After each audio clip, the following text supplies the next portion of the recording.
पुलवामा में इंडिया के शहीद हुए जवानों को टीम विटी शॉट की तरफ से सलाम। लेकिन फिलहाल तो लोगों का गुस्सा बहुत है।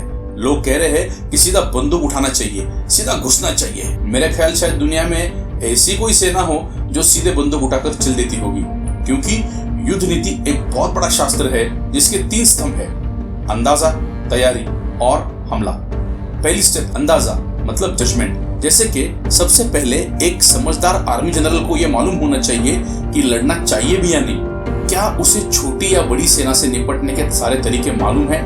क्या सेना में ऊपर से नीचे तक उतना ही जोश और हौसला है? और क्या दुश्मन को वो निहत्था पकड़ सकता है और चौंका सकता है?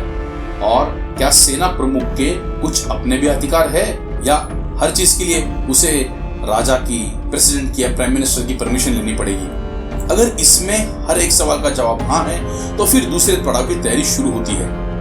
युद्ध एक बहुत महंगा कारोबार होता है, इसलिए समझदारी इसी में है कि युद्ध किए बिना आप कैसे जीते। पहले तो सब चीजों का अचूक आकलन मतलब एक्यूरेट एस्टिमेशन और कैलकुलेशन करना चाहिए। जैसे कि आपके पास कितनी सेना है, आपके पास कितनी एम्यूनिशन है, आपकी ताकत क्या है और आपकी कमजोरी क्या है।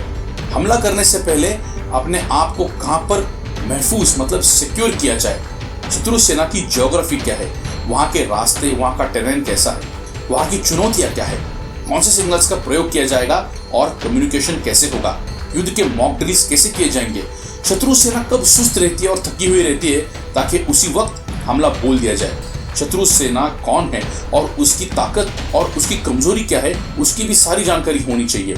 जितनी हो सके सारी जानकारी अपने जासूसों से पाई जाए और शत्रु सेना की हर चाल की खबर रखना, जैसे कि उनके कम्युनिकेशन लाइंस हैक करना, उनकी सारी इंफॉर्मेशन ले लेना। अगर आपको शत्रु के बारे में और आपके बारे में सब कुछ मालूम है तो आप उसे 1000 बार हरा सकते हो। स्टेप नंबर 3 हमला, अटैक। युद्ध एक डिसेप्शन फिनोमेना है, मतलब शत्रु सेना को चौंका कर जीतने में समझदारी होती है। हमला करने के 2 तरीके होते हैं, डायरेक्ट और इनडायरेक्ट, और इन्हीं के कई कॉम्बिनेशंस में अटैक करने की रणनीति की जाती है। जैसे कि अगर दुश्मन एक साथ एक जगह पे है तो अलग जगहों पर हमला करो ताकि दुश्मन की सेना बिखर जाए।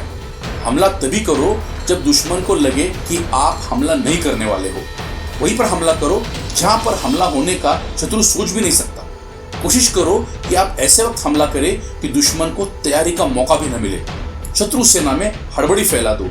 पहले अपनाई हुई जीत की युद्ध नीति दोबारा न दोहराए, क्योंकि क्या होता है, दुश्मन को आपकी विनिंग स्ट्रेटेजी का ऑलरेडी ज्ञान होता है।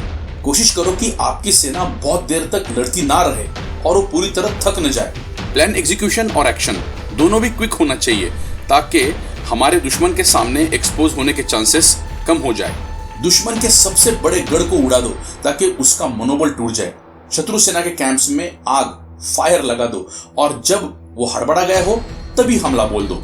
शत्रु की कमजोर जगहों पर सबसे ज्यादा वार करो। हमले कई रिपीटेशंस में करो और वो भी अलग अलग समय पर। और हाँ, अगर आपको पता चले कि शत्रु सेना बहुत बड़ी है और उसकी ताकत बहुत ज्यादा है तो पीछे हटने में समझदारी है। ऐसी बहुत सारी नीतियां होती है जिसका युद्ध में प्रयोग किया जाता है। युद्ध तो आखिरी हथियार होता है, इसलिए बात अगर प्यार, मोहब्बत और समझदारी से हो सके तो बढ़िया है, क्योंकि टीवी के सामने बैठकर कहना बहुत आसान है, लेकिन युद्ध में नुकसान तो दोनों तरफ का होता है और मरने वाला किसी का बेटा, किसी का भाई, किसी का पति या किसी का बाप भी होता है और मरने वाला अक्सर एक गरीब होता है। हमें क्या है, हम तो बस गुस्सा करेंगे, सोशल मीडिया पे कुछ लिख देंगे और शायद कुछ दिनों बाद हम भूल भी जाएंगे, लेकिन सेना के जवान और उसके घर वाले वो चीज़ शायद ही भूल सके। मैं ये नहीं कहता कि हथियार नहीं उठाना चाहिए, मैं तो ये कहने की कोशिश कर रहा हूँ कि हथियार उठाने पर किसी को भी मजबूर नहीं किया जाना चाहिए, और खास करके जब अपनी शत्रु सेना अपने से 10 गुना बड़ी हो। खैर, आज के लिए इतना ही। कमेंट करके जरूर बताओ कि युद्ध करना चाहिए या नहीं, और अगर युद्ध नहीं करना चाहिए तो विकल्प क्या होना चाहिए। मैं उत्सुक हूँ आपके कमेंट सुनने के लिए। खैर, इसी तरह कुछ नॉलेज के टिप्स चाहिए तो लेते रहो विटी शॉट।